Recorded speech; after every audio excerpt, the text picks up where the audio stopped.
핵무기를 개발하자라고 해서 북구로 간 건 아닐 것 같아요. 아닙니다. 과학자들의 어떤 양심의 문제도 있었을 맞아요. 거고 이분들이 대부분 이제 일본에서 공부를 하셨잖아요. 그렇죠. 그렇다면 뭘 만들려고 간 겁니까 처음에? 어떤 이야기를 듣고? 첫 번째는요. 이 모든 거는 김일성 그 당시 주석의 그 머리에 다 들어 있었죠. 핵을 가져야 된다. 그런데 이게 단순간에 만들어질 수 없다는 걸 또 알았죠. 김일성은. 왜냐하면 미국이 무려 60만 명 그리고 과학자 1,000명 넘게 그는 노벨상 수상자까지 해가지고 이걸 2년 반 만에 만들었다면 이걸 이제 외삽을 하면은 20년 넘게 걸리는 거죠. 그래서 먼저 기반을 닦자고 갔고 사실 리승기 박사도 역사적 기록에는 반대했답니다. 그렇지만은 우리 인민이 살 수 있는 유일한 길이다.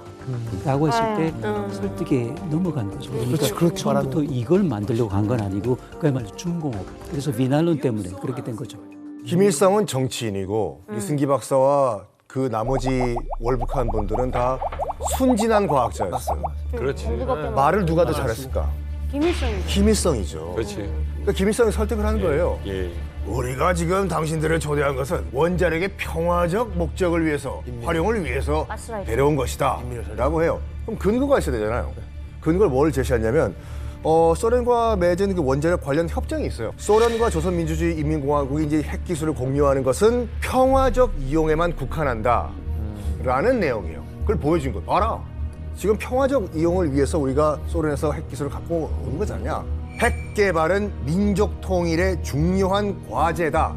이 말을 듣고 핵 개발팀에 참여를 했다고 하는 거예요. 저는 그 생각도 있었을 것 같아요. 거기에는 니네 미군정이 와서 학교 통합하는 거 보지 않았냐. 분명히 남조선에는 핵폭탄이 와 있을 것이다.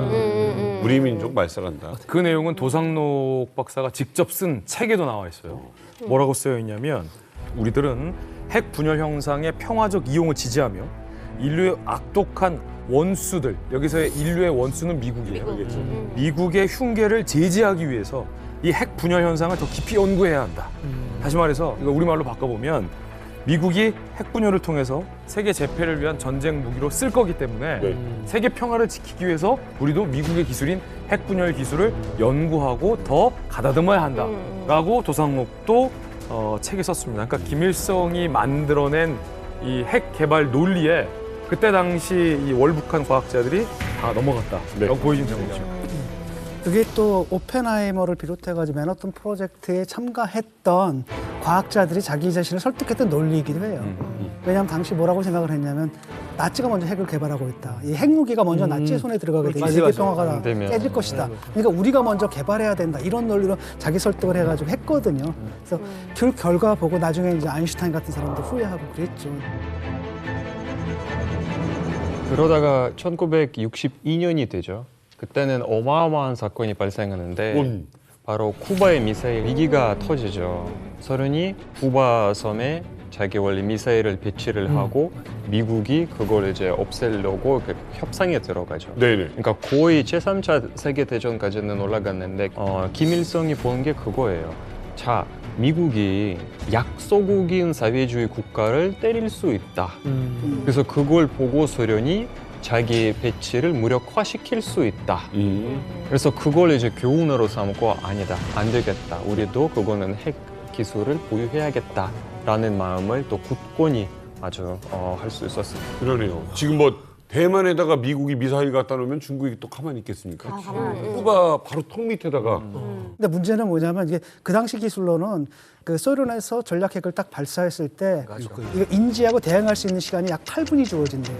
그런데 쿠바에 갖다 놓으면은 그게 1분. 바로 미국 그러면 판단할 시간조차 없었던 거죠. 그러니까 본토로 미국은 바로 날라오는 참을 수가 없는 거고 그래서 케네디가 이제 그 당시에 이거 하면은 핵전쟁 벌이겠다라고 해서 사실은 왔다가 돌아갔죠. 그때 김일성이 멘붕이 왔어요, 대단하다. 솔직히. 쿠바 앞까지 와가지고 미사일 부품을 싣고 왔다가 다시 소련으로 돌아갔거든요. 그걸 보고 아, 소련 못 믿겠다. 우리 스스로 각자 도생하자. 그래서 핵 개발 추진한 거예요. 이거. 그러니까 김일성 입장에서는 굉장히 국제 정세가 불안했기 때문에 북한 정권에 대한 위협으로 느꼈던 거죠. 거기다가 이 소련이 결정적인 핵 기술을 중국한테 자꾸 안 줘. 이 핑계 저 핑계 대면서 아니 근데 그거는 주긴 줄 건데 우리가 너네는 못 믿는다는 얘기는 아닌데 안 줘요. 그걸 보면서 야, 이 소련의 해구산을 우리가 믿으면 안 되겠구나라는 걸 김일성이 깨달아요. 그래서 1962년 취약한 북한의 군사력에도 불구하고 자위 국방의 길을 선포하면서 본격적인 핵 개발의 길로 착수하게 된 거예요. 이유가 있네. 네.